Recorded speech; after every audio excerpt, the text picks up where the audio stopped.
teach. To benefit and to be benefited. To remind and to be reminded.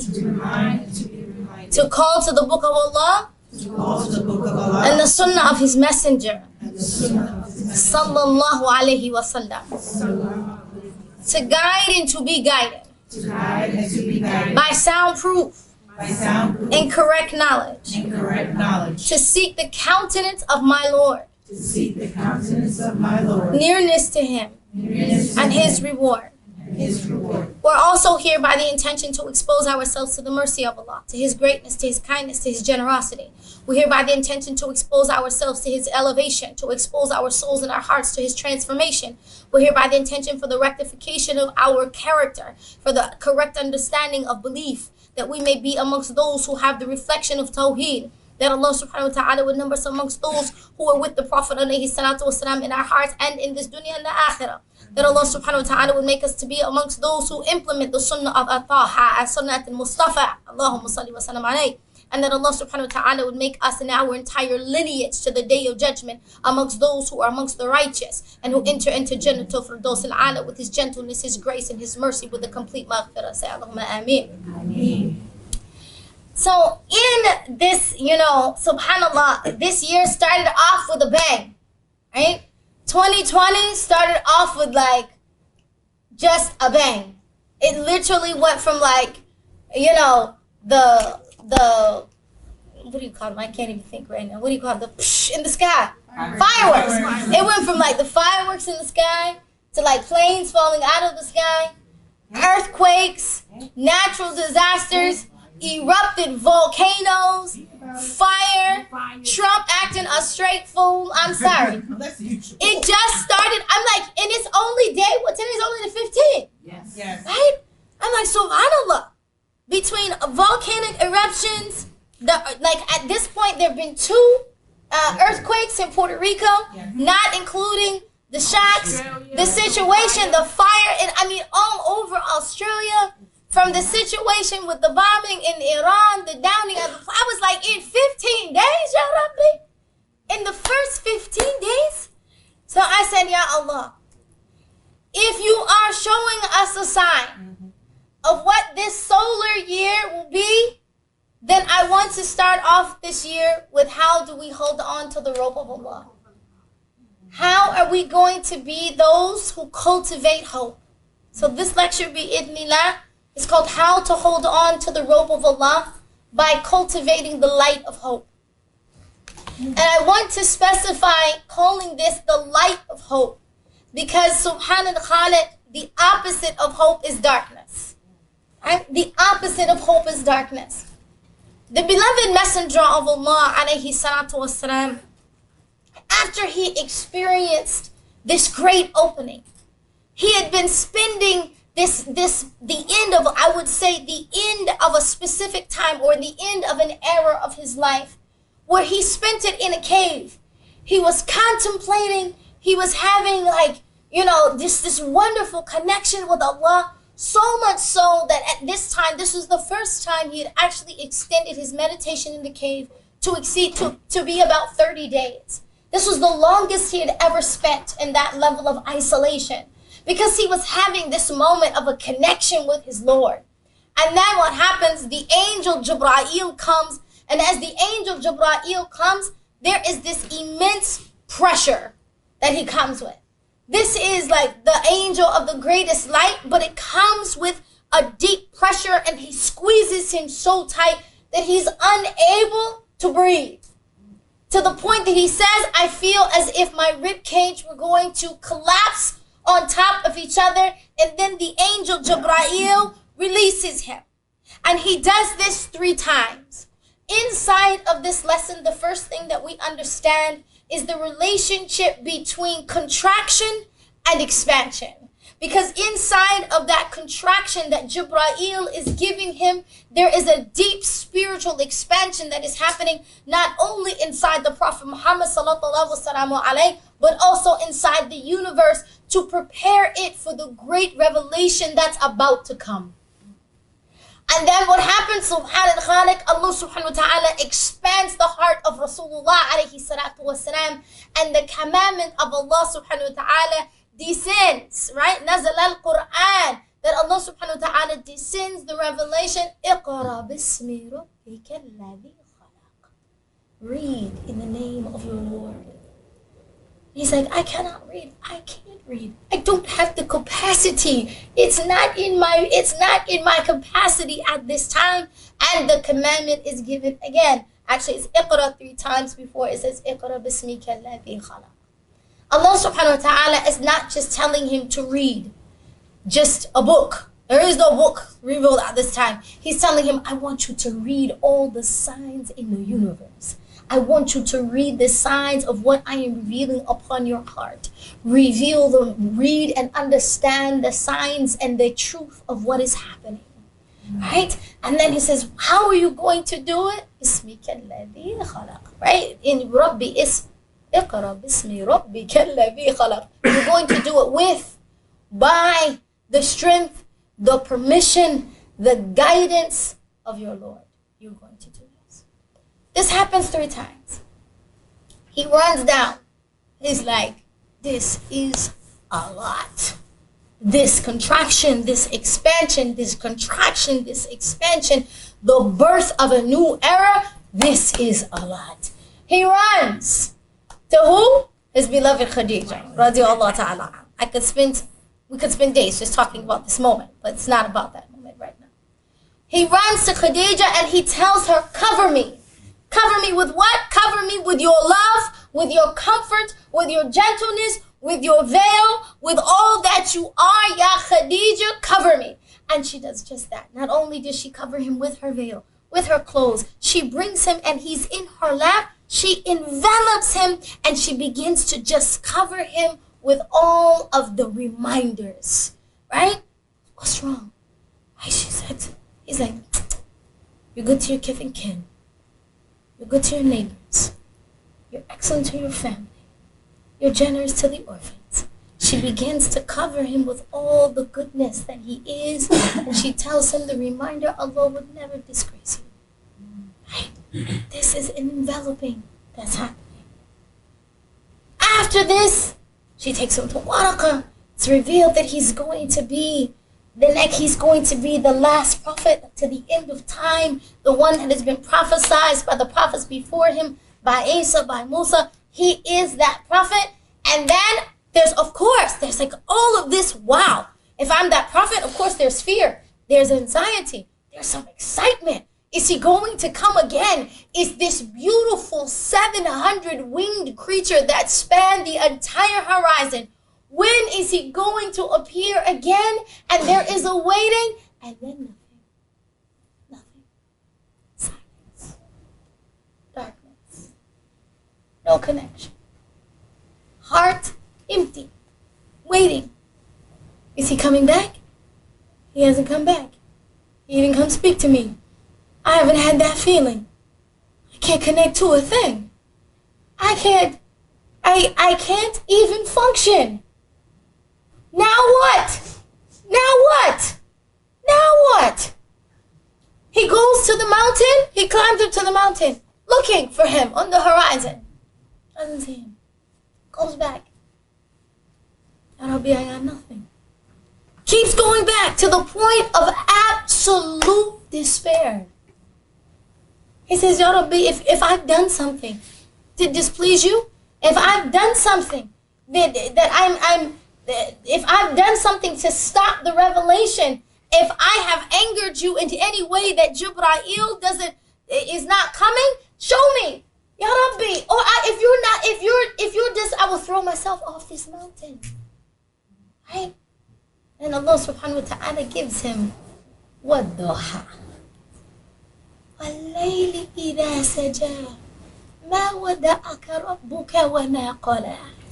That Allah starts with 2 swears. And this is what we're going to talk about.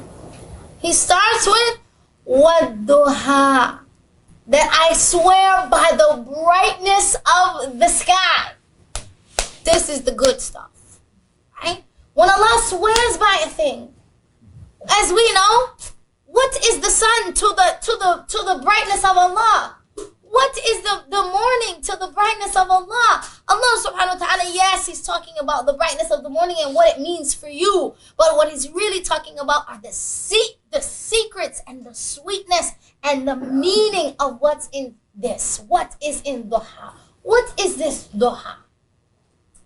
The first thing is, there are two types of light. There is nur al-iman and nur al-ilm. There is the light of faith and there is the light of knowledge. One is lesser than the other. How do we know? Allah subhanahu wa ta'ala says, وَالضُّحَى وَاللَّيْلِ إِذَا سَجَى. When the night comes after the day. The night comes after the day. I want you to understand this. After there's moments, some of you be new Muslims. You're like excited. Yeah. And then boom, nothing. Some of you had like, you started coming to the IC, you met somebody, something happened, you're like, woo, this is great. And then nothing. Some of you got married, you're like, I found my soulmate, we're doing this together, it's really great, and then nothing. Some of you started like going to class, you're in Quran, you finally felt like I got something, and then nothing. Why? What happened? What is it? Why does the darkness have to follow the light? Why? The first thing is that darkness, when there is darkness, there are two things you must do. So we have 2 for 2. Where's my baby? So the first 2 lights, Nur al-Iman, the light of faith,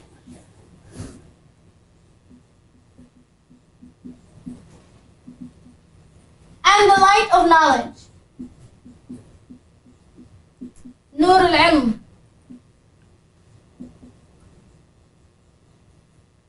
The first one, faith, is just a baby step. In the darkness, what do you find in the sky? What's the biggest thing you find in the sky? The moon.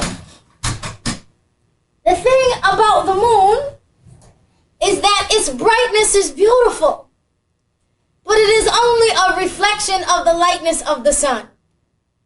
It itself doesn't have its own light. It's merely reflecting, parakeeting. It's in the light. It's in the light. It's in the realm. But it itself is only reflecting. And not only that, it doesn't guide like the stars. Right? You can see it, but it won't necessarily tell you from this worldly place. When you're in a low place, it won't tell you where to go. Right? As opposed to, then there's another type of light. There is the light of the stars. Now the light of the stars, we think, because we like the biggest things. We're the type of people that we want the biggest thing. Right? We're looking for the silver star. It must be the moon. But Subhan al-Khaliq, when you are a star in the Jama'ah, not only do you create a beautiful constellation, but also now there's something that can guide. That you yourself can now find guidance in the darkness. Now you can find a way through. And this is important. This is important. And believe it or not, you need both. You need both. But the key has to be, what is the sun in your universe? When you are the moon, when you are in a moment of darkness, when everything around you is darkness, and fitna by its nature is dhulam. Fitna by its nature, things that are fitna is calamity, a time of darkness in society. At this particular time, be the moon in one sense. Let your heart reflect the light of Allah subhanahu wa ta'ala. Let your heart reflect the light of the Prophet alayhi salatu wasalam. That's what it is. To in this case, you want to, Allah al-Karim, you want to be generous. Right? Allah al-Latif, you want to be gentle. You want to be kind. You want to reflect that light. You want to reflect the light of the sunnah of the Prophet alayhi salatu wasalam. So to be that parakeeting at that time is not necessarily the worst thing. It is a good thing. But also you need to be stars. Why? Because one, you need to find bright stars. You need to find the North Star. Who is the one that can guide me to the direction? You need to find them so you can find your way through the darkness. How do you do that? You must cultivate your faith. We're going to talk more and more about cultivating. How do you cultivate Iman so that you can cultivate faith? Just a minute, I'll get there. But Nur al-Ilm is different. Because faith does this. It teeters. It wavers. And none increase in taqwa except that you increase in knowledge. You will not increase in a love and awe, a kind of fear, and it's not the fear that I'm shivering afraid, as it's the type of fear that says I'm so scared to displease you because I love you so much that I don't want to be found. If you told me to do something, I don't want to be found not doing it. If you told me to not do something, I never want to be found doing that. Why? Because I don't want anything to break up this relationship. I don't want anything to interfere between this love affair we got going. Right? That's taqwa. When you're very careful. Right? You know when you fell in love. You found out she likes blue. So you like, oh, I'm gonna wear some blue jeans with some blue suede shoes with a blue kufi that, to the side. I have a blue, you know what I mean? I'm gonna come with a blue notebook. Every time she see me, I'm gonna throw my blue scarf, right? Why? Because I know she loves blue and I want to, right? You found out that brother likes green. You like, girl, I'm gonna put on some green contacts. When he look at me, I'm gonna say, bling. But he had to be lemon delic. May Allah save us from that trial and affliction. Right? And when you find out, I'm gonna wear the green dress. I'm gonna make sure when I come to Jummah, right? I'm gonna have the green dress with the green shoes, with the green bag, the green. I'm gonna be greened out. Why? So when you look at me, you say, wow, I like that outfit. I have many shades. Emerald, olive, jade, forest. I can make it mint, green, whatever you like. Anyway, you get my point. It's the same with Allah. More so with Allah. Ya Rabbi, what you want me to do? How do you want me to behave? What do you want me to wear? What do you want me to, who should I listen to? What should I put in my ears? What should I look upon? What should I be engaged in? Ya Rabbi, who should I be with? Why? Because I nothing. I need this love to continue. How do you continue it? You have to increase in knowledge. This is Nurul Iman. This is what strengthens your faith. And what strengthens your faith will strengthen your hope. Allahumma salli wa sallam wa barik Sayyidina Muhammad. Nurul Ilm is the sun. What's the difference in the sun and the moon? It unveils the darkness. It rips away the darkness completely. The light of the moon does not have the ability to outstrip the darkness because it itself is not a light. It is only the light of the sun that can outdo the darkness. It is the light of the sun, the light Nurul Ilm, that what does it do? It removes the falsehood completely. Whatever was hiding in the dark is now made seen. Whatever was veiled, whatever was covered, by definition in Islam, to cover from Arabic is kufr. Whatever is hiding under kufr, the light that will shine it. You will see it clearly. It gives you insight. It gives you inner basira, the ability to see the falsehood. This is what you need. When you're still in the darkness, even reflecting, you're just reflecting. You not necessarily able to see the falsehood. You're not necessarily able to see the traps, the holes, right? You're just doing this. Let me go this way, walk this way, right? And then like, okay, let me go this way. Let me make sure. If you get a little light as moon is shining right here. Let me go over this way. And guess what? There is a time and place for that. And the time and place for that is when you don't know, you need to ask somebody who does. This is the beauty of the teacher, the sheikh, right? Who can say, it's okay, you don't know. You think you came knowing everything? No, you didn't come knowing everything. And guess what? What you knew yesterday is not going to work for tomorrow. You're going to need a new knowledge. You're going to need an expanded understanding. Those shoes you fit into when you were 10, they're not going to work when you're 25. They're not going to work when you're 30. And they definitely not going to work when you're 40. Them high heel shoes you was wearing, they ain't going to work when you get older and get some wisdom. They ain't going to work. It's not going to work the same way. The knowledge that you had before, you're going to need to up your game. You're going to need to increase it. You're going to need to increase it. Why? The Prophet, ﷺ, he said, faith wears out. Faith wears out like your clothes wear out. What is it that will keep you clothed? More knowledge. What will keep it from wearing out, falling apart? More knowledge. You have to increase in knowledge. Right? Because it's the only thing that will remove the darkness. And at this particular time, when we are in fitna, you're going to need to cultivate insight. It's not going to be enough to just parakeet.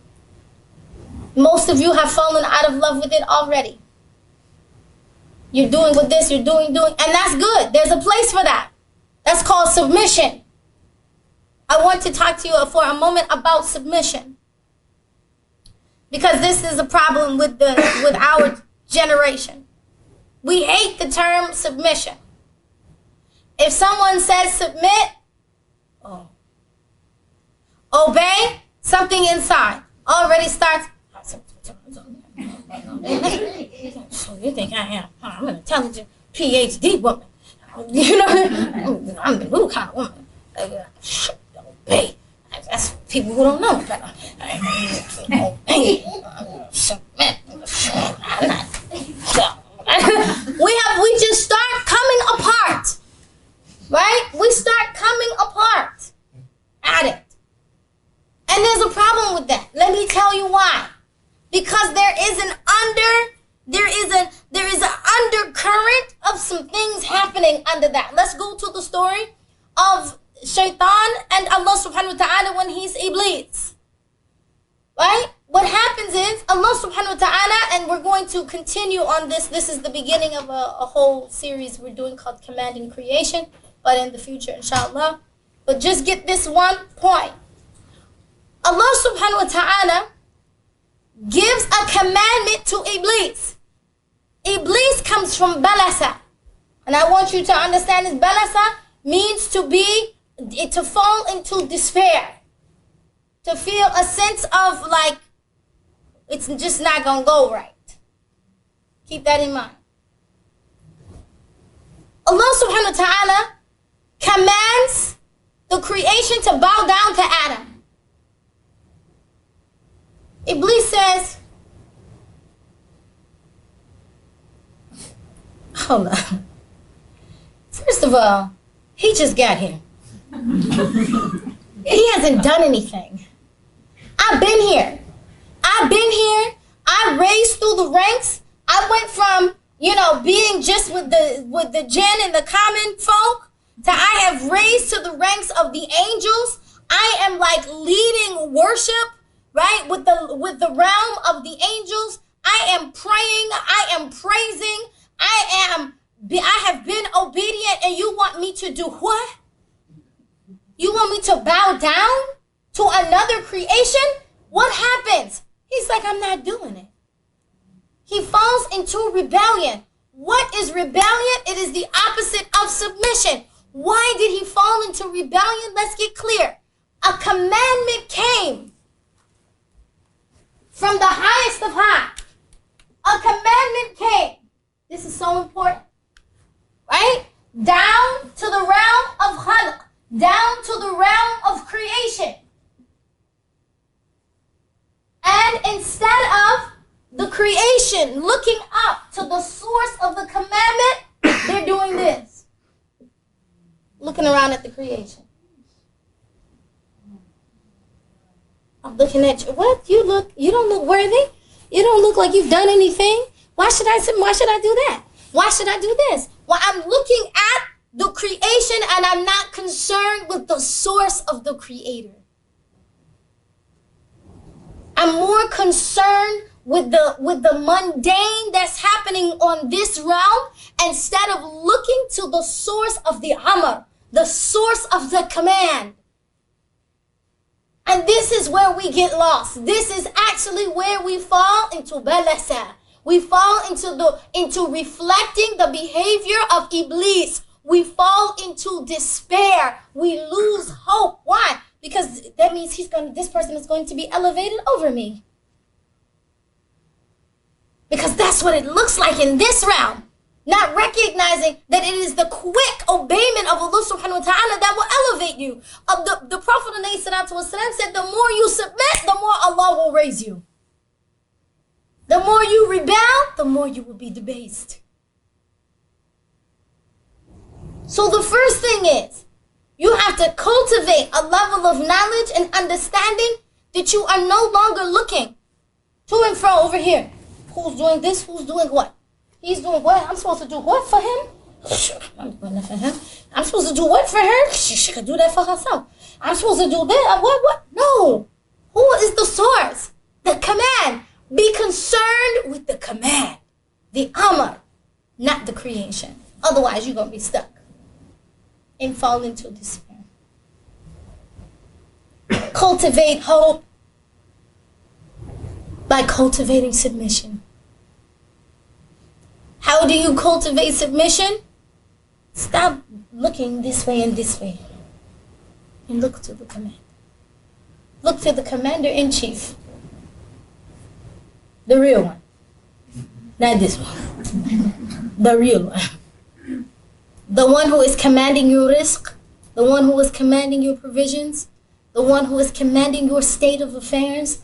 The one who is commanding everything in this dunya. Matter of fact, Allah subhanahu wa ta'ala has such a relationship with you. What our aqidah, what our creed teaches us is that nothing creates another thing. Meaning, what do I mean by that? You remember they say,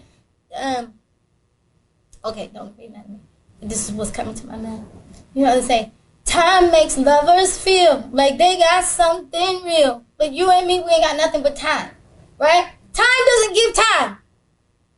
You don't remember that? That's okay.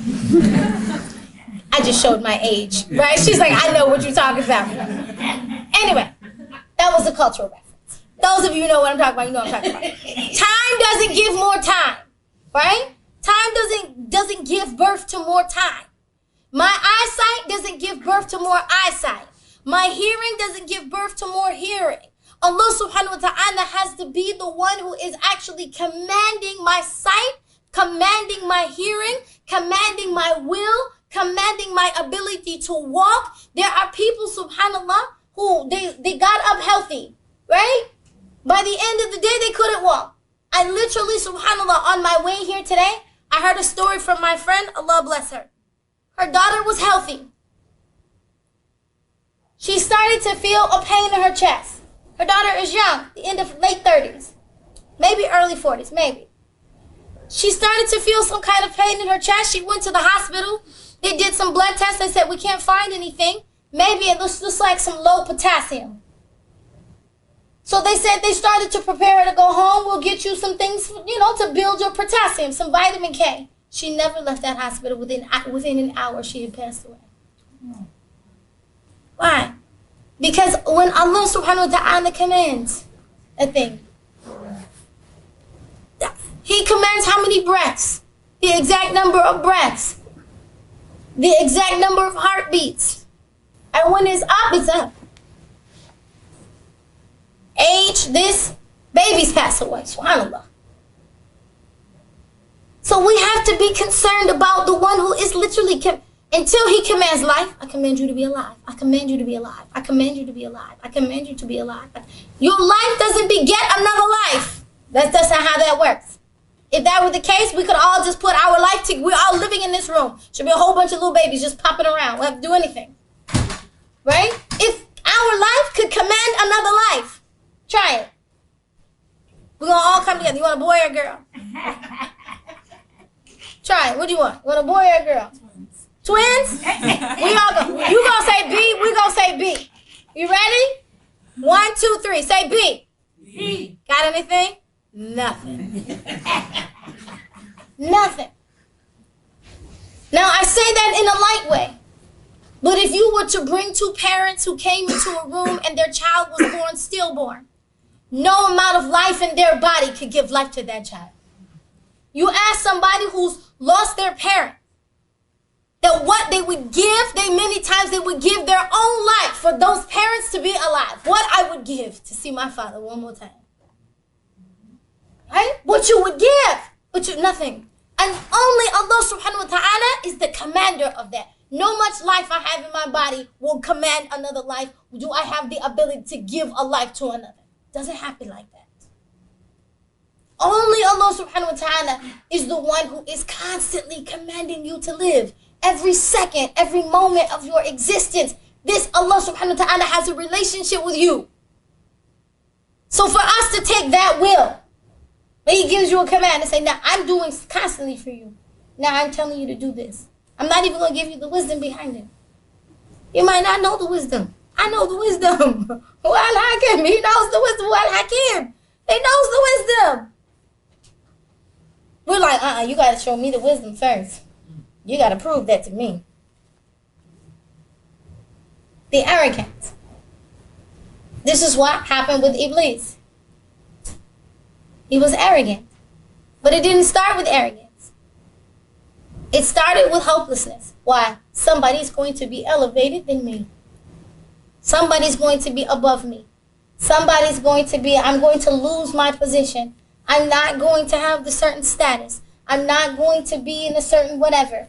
In this time of darkness, the very thing, in the time of fitna in the world you will be tested with, or whether or not you trust in Allah to provide for you, whether or not you trust Allah to take care of you, whether or not you trust Allah to guide you, whether or not you trust Allah to comfort you, whether or not you're trusting Allah to give you the people and the things and the resources, whether or not you trust Allah to protect you. The nature of fitna during this period of time and the nature of darkness in the world, the biggest thing they will test you with is what your Lord has forsaken you. وَالضُّحَى وَاللَّيْلِ إِذَا سَجَى مَا وَدَعَكَ رَبُّكَ وَمَا قَلَى. That your Lord would never forsake you. Allahu Akbar. That's the next thing after he says this. وَالضُّحَى وَاللَّيْلِ إِذَا سَجَى مَا وَدَعَكَ رَبُّكَ وَمَا قَلَى. Your Lord will never forsake you, nor is he displeased. You have to have hope in that. You have to have hope, trust in that. How are you going to cultivate it? Submission. You won't find out unless you submit. You're not going to move forward unless you take the next step. And you won't take the next step unless you trust. And you won't trust unless you increase in knowledge. Why? Because when you increase in knowledge, you recognize, whew, Allah, you just doing this. You are something. Wow, look at you, like, subhanallah. Right? And then what happens in the next ayah? Allah subhanahu wa ta'ala begins to remind the Prophet alayhi salatu wasalam. Remember Khadija reminded him, right? Begins to remind the Prophet alayhi salatu wasalam. Remember, you were lost and I guided you. This is the next step to cultivating hope. Remember you were lost and I guided you. Remember you were poor and I enriched you. You remember you were an orphan and I gave you people to take care of you. I gave you comfort. I didn't leave you alone. That's the next one. is reflection. So let's go over what we've done so far. That's not mine. I didn't bring it. Sounds like mine, but I know it's not mine this time. So what we've covered so far is number 1, you have to increase in knowledge. And the only way you're going to increase in knowledge is you're going to increase in submission.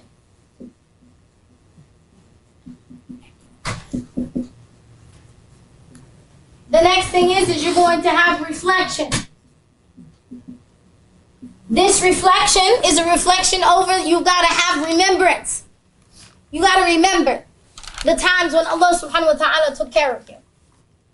You got to have moments where you kind of put yourself in check. And there are moments. There has to be some moments in your life when you know, Allah, you did that. I'll tell you a personal story. It's a story of qadr, divine decree, as well as hope. So, one particular time in my life, I didn't have any money. I had to make a decision. One particular day, I was searching the house for some money. I found one dime. I was laughing, right? I laughed, just like I cracked up laughing. I said, Allah, okay. Because, they have those phone booths. You at least need a quarter or 50 cents. But I was like, I only have a quarter to call home. If I wanted to call home, I couldn't even call home. I didn't have a quarter. So I laughed. I was like, oh, Allah. I was like, I can't even call home and tell my mama if I wanted to. Literally, Allah was teaching me, you tell me. Tell me all about it. SubhanAllah. Allah is so kind. That day I had exams. So in the middle of exams, which I thought was just so timely, right? Like my final exams, and I was like, I can't think about whatever's going on. I gotta focus on my exam. I gotta pass this exam. So I didn't have any food. So I was like, I'm not gonna worry about it. I'm gonna go to school. I'm gonna knock out this exam. When I come back, I'm gonna make it work. Somebody knocked on my door that morning. It's a little boy. He said, my mommy knows that you guys have exams. So she sent breakfast to you because she knows you don't have time to cook. I was like, subhanAllah.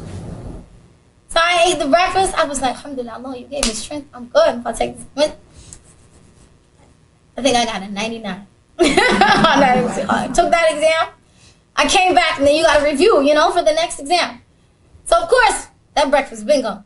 So I'm like, I was like, that's okay. I'll just take a nap. I'll take a nap. I'm regain my strength. I don't know. Any exaggeration, my next neighbor knocked.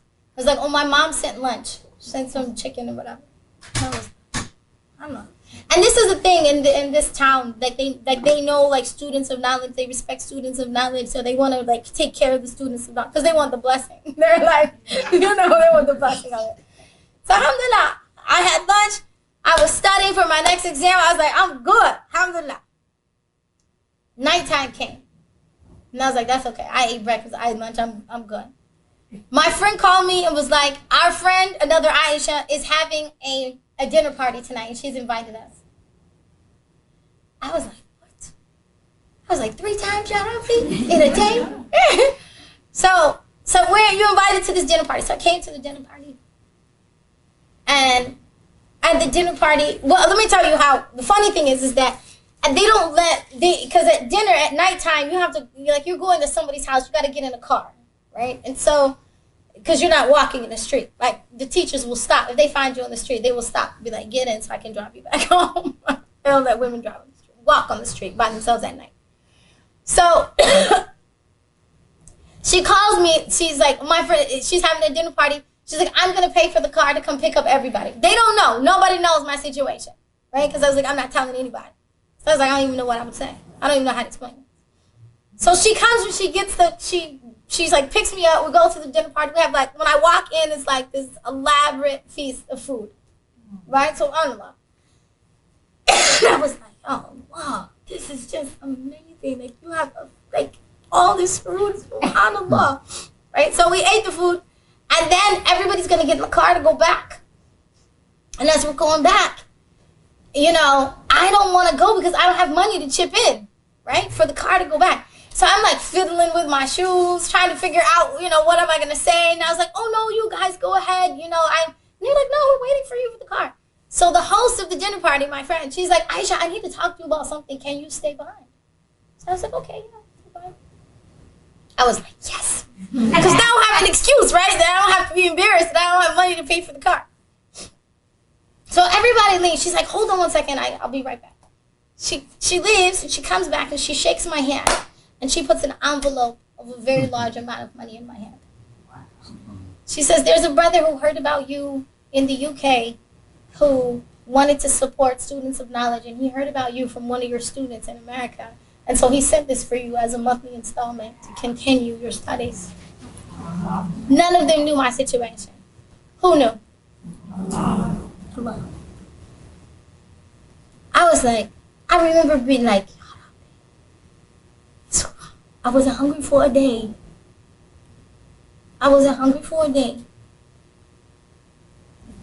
But when I tell you, those are the moments, I tell you that because there's some moment in your life where Allah took care of you when nobody knew what was wrong. When nobody knew your heart was breaking. When nobody knew you didn't have money. Or no one knew you couldn't call your parents because they wouldn't speak to you, because my mama was definitely going to be like, yes, because you went all the way in the desert. But anyway, and nobody tell you to go over there to the desert studying some Islam. Those people coming over here. What you going over there for? and I didn't want, like, you're going to say, I'm like, oh my God, I'm too embarrassed. I'm too scared. What are they going to say? I don't have, then I'm like, oh my, then I have to like rely on them, because if I want to take it back home, who's going to pay? Like the whole thing, like, I can't talk to nobody but you. I can't tell anybody the situation but you. Right? SubhanAllah. You have a moment like that. And Allah gives them to you. They are the stars in your sky. When I think about that, when I remember it, first it makes me cry personally, and I'm like, Ya Rabbi, you took care of me. Like, you took the whole thing. You just took care of me. You let me know that I wasn't alone. My friends calling me, right? I got food. Like, you just took care of me, and they didn't know. Only you knew. It was a secret between me and you, Ya Allah. Right? So I say that to you to say, those are the moments. Like, some people will say that was one, by far, I consider that like probably one of the darkest moments in my life. It was that was like the highlights of my life. That was the sweetest lesson, blessing, goodness. Why? Because when I read Surah Al-Duha, when Allah says, you remember you was lost and I guided you, I think about when I didn't even know the name of Allah. I didn't know the Prophet Muhammad ﷺ. Allah says, you remember you were poor and I took care of you? I'm like, yeah, I remember. That was me and you. I remember. And I can't tell you how, subhanAllah, it's a long story short, I have to write in a book one day, how that whole situation rectified itself.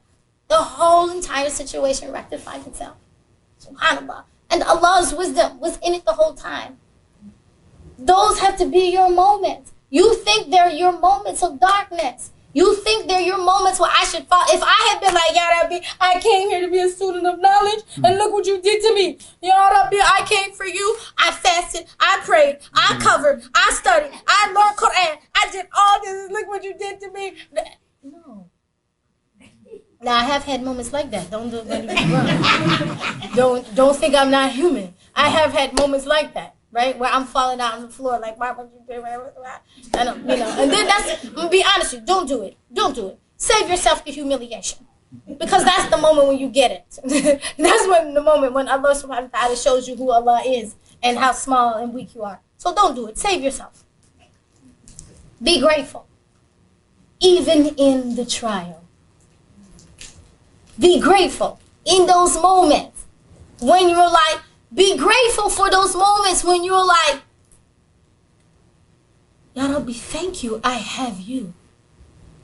Because if I have you, I have everything. Why? Because you're the commander. All you got to do is say be, and I'll give you what you need. All Allah has to do is command it. But if I had been too busy, right? He did this and she did that, and she said this, and nobody didn't call me, and my mama should have blah blah blah. If we're looking at the creation, you will miss the opportunity to connect to the Creator, and you will miss your star in your darkness. You will miss the stars that will guide you out. Don't miss it. You gotta connect the dots, right? I'll be like, oh, that's my Jannah right there. Oh, that constellation is leading to my whatever, my elevation right there. Oh, this is the removal of my vanity right here. Oh, this is the rectification of my character over here. Oh, this is the lesson that teaches me tawakkul. You gotta connect. You got to connect the stars. But you got to know that that's what they are. You got to know that's what they are. And this is when Allah subhanahu wa ta'ala details this for the Prophet alayhi salatu wasalam in Surah Al-Duha. He's saying, look, reflect. Remember this? Meaning, Allah is saying, I've been here for you the whole time. I never left you. You left me. Now that's not the Prophet. That's us. Right? Allah subhanahu wa ta'ala is saying, I've been here for you. I've been here. So you have to have reflection. And once you have reflection, you need gratitude. Don't you start reflecting and then start complaining. That ain't going to work out for you. That's going to be a disaster. I'm telling you right now. If there's ever a moment where you miss it, Allah subhanahu wa ta'ala gives you gems, because even in the case where Allah subhanahu wa ta'ala in this surah, He calls the Prophet Yatim. Yatim doesn't just mean orphan, it also means a jewel. Right? Even when Allah subhanahu wa ta'ala is calling the Prophet this, Yatim, He's saying you are special, you are valuable to me. You might think, I'm not special, I'm not valuable. Look at him. He could have said that. My father was gone before I was born. My mother died by the time I was 6. I came, even when I went to my grandfather and my uncle, they didn't really have enough money to take care of me. So I had to start working at 12 years old. You could just be detailing all of that. Or he could be saying, you got to reframe your story. He could be saying, subhanAllah, Ya Rabbi, when you took my mother and father, I wasn't alone. You sent me Ayman, you sent me Barakah. You gave me family, you gave me Abdul Muttalib. Then you gave me Abu Talib.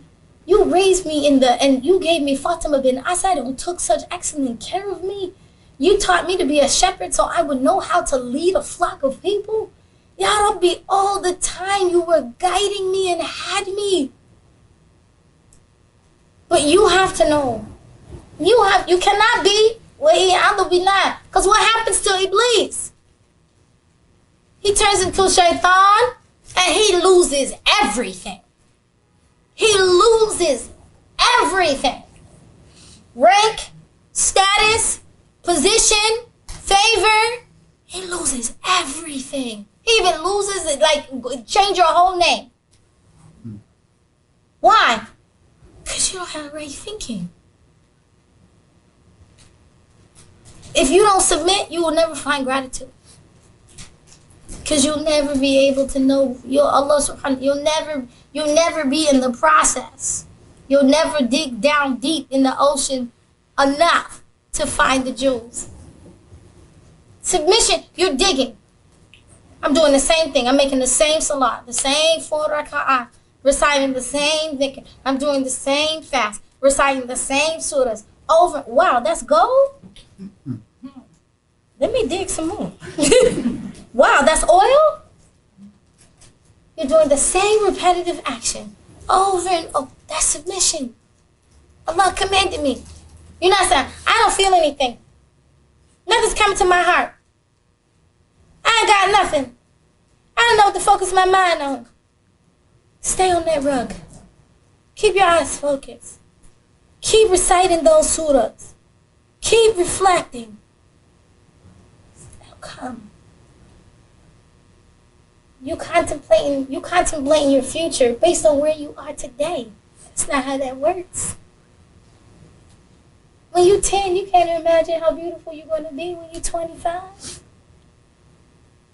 When you're 25, you can't imagine how wise you're going to be at 40. You don't have the insight. You haven't done the work. You don't have the vision. That's why you submit to the one who is al-Basir. And then just be grateful for the path. Ya Rabbi, you honored me by the path.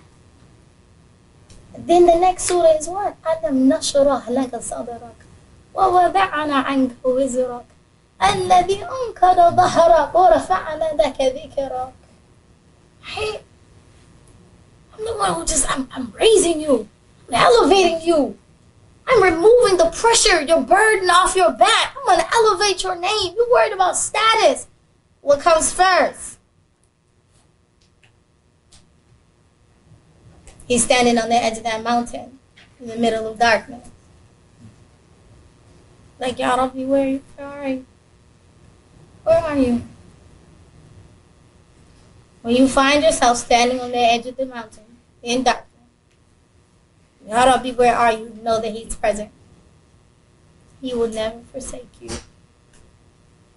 You got to cultivate hope. Yeah? Make sure I didn't forget anything.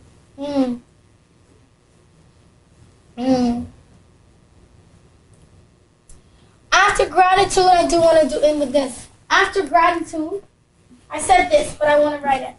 We talked about connection. Connecting your inward. Connecting your inward reality. Your inward stars, knowing that they're guiding. Now, you can't see where they're guiding you to because you're in the darkness, right? But you just keep connecting. You keep following the steps and keep connecting it to Allah. Be careful. Never attribute it to yourself. That's the story in Surah Al-Kahf, the people with the 2 gardens, right? Never be like, oh, because I was so patient. MashaAllah, because I was so, had so much taqwa. MashaAllah. No, don't do it. Don't do it. This is clear. This is shaitan like, oh, now I'm going to catch you with arrogance. Right? This is shaitan like, now I'm going to, no. Keep connecting those things to Allah. Gratitude. Keep connecting it to Allah. Your inward and your outward. I wanted to remind you of one particular thing. When the butterfly is in the cocoon,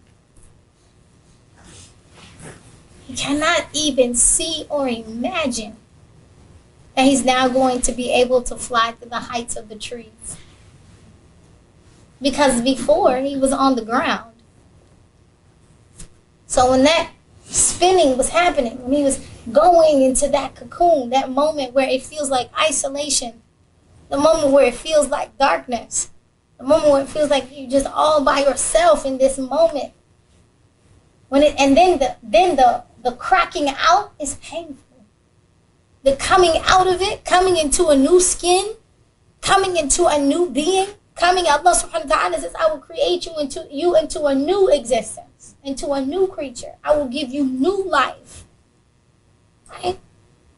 You have no idea what's coming next. And yes, it's, shedding skin is a little bit painful because every beginning has an ending. Every beginning is first marked by an ending. The ending of an old era, your old self, your old thinking, your old habits, sometimes even your old friends, sometimes old companions. You're just not, I'm so sorry, we can't fly together because you're still crawling on the ground. But it's okay. I'm going to pray for you. I'm going to pray you become a butterfly too. It's okay to accept whatever Allah has, embrace whatever is coming next. But I do want to let you know there's some adjustment to be made. There's some adjustment to be made. I can't imagine what that butterfly must think when they look at their new colors. When all that ugly fuzziness turned into like these elaborate, beautiful wings. SubhanAllah. We are about to enter a time of cocooning. The Muslims may feel alone on a personal level, on a community level. And this 2020 new election cycle, Allah help us. But that's okay. Because what we will be reflecting, right, is the best. Right? Is the best. It's going to require some submission when you can't see your way forward. I just know I'm supposed to connect these dots and keep walking toward the North Star. What Harriet say? If you hear the dogs barking, you keep walking. Right? You hear the guns of feet behind you, you keep walking. Be careful. Don't be a Lot's wife. Don't look back. Hoping, maybe. No. When Allah subhanahu wa ta'ala is giving you a new life, moving you in new directions, don't look back. Just look toward moving forward. Bi-idhnillah. What happens after that is Allah subhanahu wa ta'ala, bi-idhnillah, will give us nurul iman, nurul ilm, that He will give us the light of true knowledge. And that then gives insight. Darkness gone away. The darkness is removed. And I can see things for exactly as they are. Yeah? Allahumma salli wa sallim wa barik sayyidina Muhammadin wa ala alihi wa sahbihi wa sallam.